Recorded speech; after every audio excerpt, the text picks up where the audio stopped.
guess I'll start off first of all wishing everybody happy holidays. Thought our guys the second 20 minutes, I thought they played with the energy and effort that I wanted them to play with. I tip my hat to Pitt. That's the biggest team, the most physical team we played all year. Probably will be the most physical and biggest team that we'll play throughout the course of the season. I knew going in it was going to be a battle on the glass, and 19 offensive rebounds, 38 rebounds overall. That's kind of been indicative of Pitt. Probably over the course of the last 15 years, believe me, I had 6 not so great years watching them when I was at Notre Dame as an assistant. So I'm really happy for Delbert Love, Miles Hamilton. They had a lot of family and friends here, but Nigel Pruitt, that's a sophomore and 2 freshmen that I'm talking about to come into this environment and play the way that they played today. So we got to continue to build off of it. I loved our team effort overall. I've got a lot of things to work on when we come back for Christmas and preparation for conference.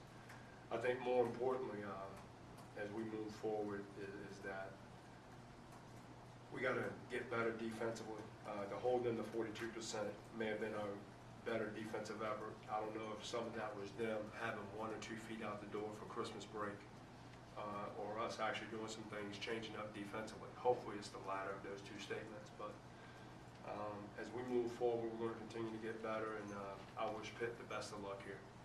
Any questions?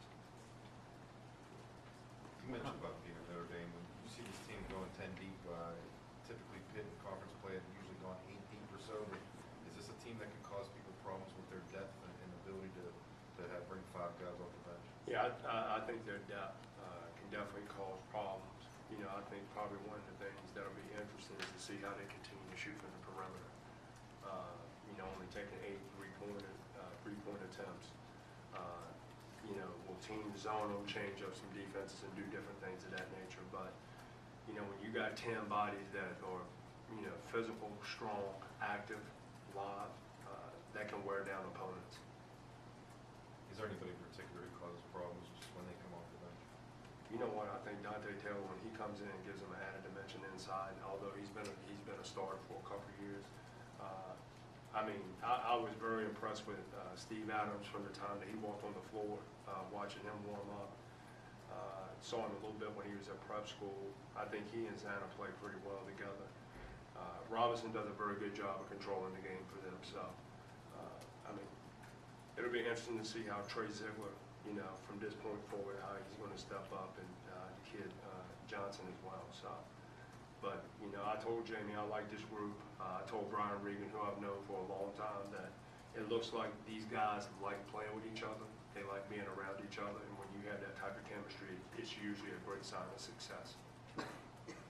Coming in here to Pittsburgh and playing a Big East team, what does that do for your program? How much does it help you guys once you get into your conference play? Well, the 2 things that I talked about, first of all, is the fact that, we played hard the second half. Talked about the fact we're not going to play another team that's going to have that size and that level of physicality in conference play. And I think the third thing for us is the fact that we held them to 42%. I'll hang my hat on those things. But as we move forward, like I said, there's a lot of stuff we need to clean up moving forward. I know the record says that we're 1-11. I do not see us as a 1-11 team. For our freshmen, I've had to put them trial through fire, and I will do that throughout the course of the year. And then our veterans are going to have to step up as we move forward here. But you know what? We're getting ready to go into conference play, and everybody's 0-0. So now the second half of the season, the most important half of the season, is about to start. Coach, you played at Notre Dame this year. Can you kind of compare the 2 Big East teams? Notre Dame's a pick your poison type of team. And what I mean by that is if you allow them to go to throw inside, Jack Cooley can get a double-double on them. I think that's where Pitt's size inside can play a positive factor for them. If you keep it, if you play tight and give them 3-pointers, they can knock down 3s. It's always been a staple of Mike Gray's, and it hasn't changed in the 13 years that he's been there. You go back to their team. I thought one of the things that was very impressive is that it's almost like they're walking through their offense, and to a point it's almost like it's lulling you to sleep. And then the next thing you know, Connaughton's raising up 4-3, Jerry and Grant's raising up 4-3. Atkins off a penetration kick is knocking down a three. Scott Martin's knocking down a three. The next thing you know, you go from being down 6, because I got to see it firsthand, to being down 20. And they can hit you quick, fast, and in a hurry. In a lightning strike, blitzkrieg, you know, to use an old World War II term.